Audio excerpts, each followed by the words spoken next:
நான் எதையும் நடுநிலையாக பேசுவேன், யதார்த்தத்தை பேசுவேன். விஜய் அவர்கள் அவர் கட்சி ஆரம்பித்த காலத்திலிருந்து நான் சொல்கிறேன், அவருக்கு மக்கள் தான் முடிவு பண்ண வேண்டும். இன்னொன்று, எங்களை விமர்சிக்காதவர்களை பற்றி நாங்கள் விமர்சிக்கிறோம்.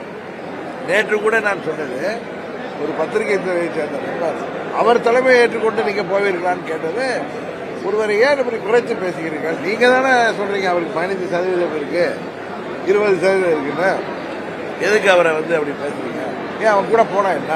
புரட்சி தலைவர் கட்சி ஆரம்பிச்ச போது அவர் புரட்சி தலைவரோட கம்பேர் பண்ணி சொல்லல, அவரோட மூத்த கம்யூனிஸ்ட் தலைவர்கள் கல்யாண சுந்தரம் எல்லாம் பயணம் செய்திருக்காங்க. அரசியல்ல அனுபவம் என்பது ஒரு பக்கம் இருந்தாலும் இதுல ஒன்றும் இத்தனை வருஷம் கட்சி நடத்தினாதான் எலெக்ஷன்ல நிக்கலான்னு கிடையாது.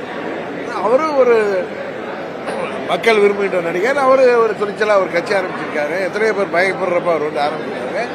அதை போய் நம்ம பார்த்து பொறாமைப்பட வேண்டிய அவசியம் என்ன? அவர் விஜயகாந்த் போல ஒரு இம்பாக்டை உருவாக்கலாம்னு சொன்னது நான் யதார்த்தம். இது விஜய் நோக்கி நகர்வதோ அப்படின்னு அவங்கவுங்க மூளைக்கு யோசிச்சு இவங்க டிபேட்டை நடத்துறதுக்கு பேசுறதுக்கெல்லாம் நாங்கள் பொறுப்பல்ல. நாங்கள் என்ன செய்கிறோம் என்பதை பொறுத்திருந்து பாருங்கள். நீங்கள் நினைக்காத ஒரு கூட்டணி எல்லாம் அமைய வாய்ப்பு இருக்கிறது. அம்மா மக்கள் முன்னேற்ற கழகம் இந்த தேர்தலில் வெற்றி முத்திரை பதிக்கும். நாங்கள் எந்த கூட்டணியில சேர்கிறோமோ அந்த கூட்டணி தான் வெற்றி கூட்டணியாக இருக்க போகிறது என்பதை மாத்திரம் இந்த நேரத்தில் சொல்லுங்கள்.